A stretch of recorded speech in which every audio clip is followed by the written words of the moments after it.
మిథున రాశిలో జన్మించిన ప్రతి ఒక్కరికి కూడా 2025లో ఎన్నో మార్పులు రాబోతున్నాయి. ఎందుకనంటే వృషభ రాశి వాళ్ళకి ఇప్పటి వరకు వేధించినటువంటి కంటక శని అనేటువంటి ప్రాబ్లము ఇప్పుడు మిథున రాశి వాళ్ళకి రాబోతోంది. వాళ్ళకి జనరల్ గానే ఇప్పుడు గురుడు 12వ స్థానంలో ఉన్నాడు. మే 15వ తారీఖు తర్వాత గురుడు లగ్నంలోకి అంటే జన్మస్థానంలోకి రాబోతున్నాడు. దీనివల్ల సామాన్యమైన రిజల్ట్స్ తప్ప జీవితంలో ఏమాత్రమూ మార్పు లేదు. ఎప్పటి నుంచో నేను జీవితం బాధపడుతూ అనుకునే వాళ్ళకి ఇంకా ఈ సంవత్సరంలో ఆ బాధలు ఆ కష్టాలు వెంటాడుతూనే ఉంటాయి. నా జీవితంలో మార్పు రావాలనుకునే ప్రతి ఒక్కరూ కూడా ఈ మార్పులు ఎందుచేత రావట్లేదు, ఈ కష్టాలు ఎందుచేత అనుభవిస్తున్నారు అనేటువంటి ప్రశ్న వేసుకోవాలి. ఎందుచేత అంటే కర్మ వల్ల.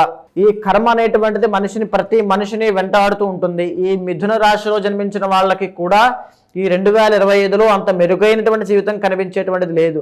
ఆ కర్మ నివారణ ఎప్పుడైతే అవుతుందో జీవితంలో దోషాలు, జాతక దోషాలన్నీ కూడా తొలగిపోతాయి.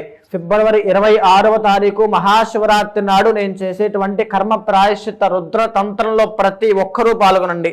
మీ ఇంట్లో మిథున రాశి వాళ్ళు ఉంటే వాళ్ళకి కూడా చెప్పండి. ఎవరైతే ఈ యొక్క కార్యక్రమంలో పాల్గొంటారో వాళ్ళందరికీ కూడా అక్కడితో తక్షణమే ఆ కర్మ అనేటువంటి ప్రాయశ్చిత్తం అవుతుంది. జాతక దోషాలు, ఇంటర్నల్ జాతకంలో ఉన్నటువంటి దోషాలు కూడా ప్రక్షాళన అయిపోతాయి. వచ్చిన ప్రతి ఒక్కరికి కూడా తీర్థము, ప్రసాదము, నరదృష్టికి నివారణ చేసేటువంటి యంత్రము, రక్షలు ఇవ్వబడతాయి.